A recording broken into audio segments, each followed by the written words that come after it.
Right now, Pittsburgh's best sports show is about to begin. Call us or tweet us. We got things to talk about on the Ireland Contracting Nightly Sports Call.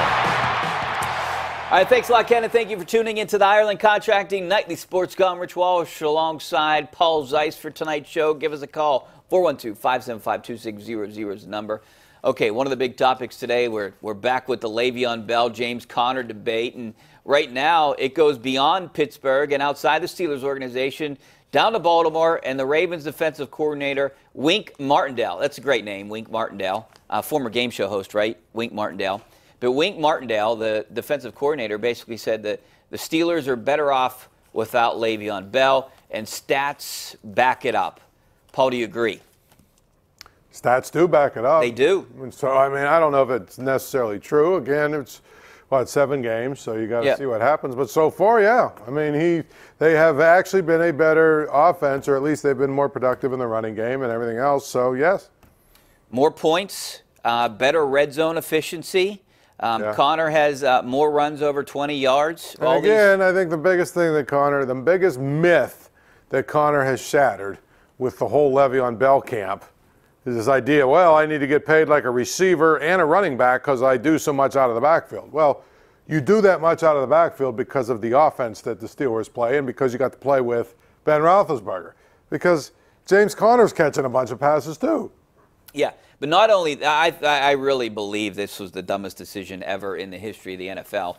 But, you know, if it wasn't for this decision, we might never have known what James Conner could do. I mean, a lot of people, he was injury prone, thought he was hurt. I mean, people talked about, you heard rumblings that they were going to draft a running back early next year. I know they were really interested in Zeise this year, and he went right before the Steelers.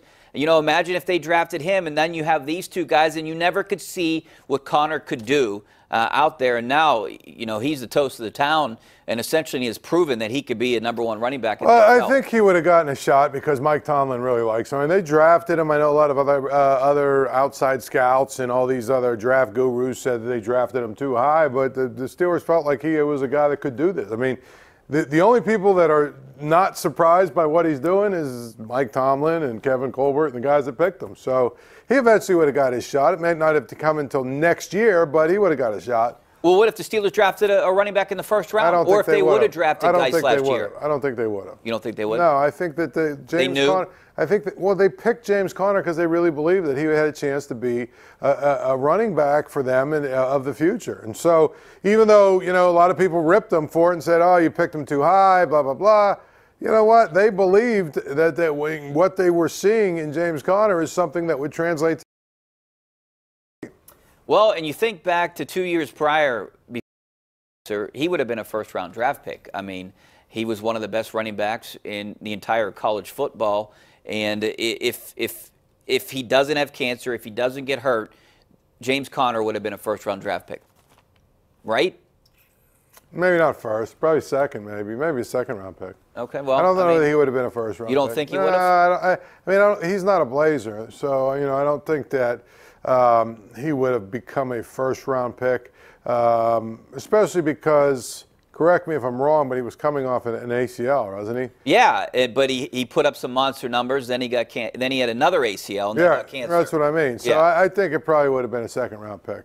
Still, I mean, he would have been much higher than a third-round pick. So, obviously this Bell has opened up a big opportunity earlier than expected for James Conner. But I thought it was pretty, it kind of surprised me that the Ravens defensive coordinator would say that publicly. You usually don't get that from coaches. I mean, especially ones up in Penn State like what James Franklin did. Well, I think the biggest thing with the Ravens defensive coordinator is he doesn't have to face Le'Veon Bell. Probably doesn't have to face him ever again, really, if you think about it. So, he'll have to face him eventually. But the bottom line is he's not going to have to face him in a Steelers uniform. All right, we're taking your phone calls tonight, 412-575-2600. Anything you want to talk about. Also, Pitt added a new sport. We could talk about that. And the Panthers have a huge game tomorrow at UVA. It's all on the table. 412-575-2600 is the number. Back in a couple minutes.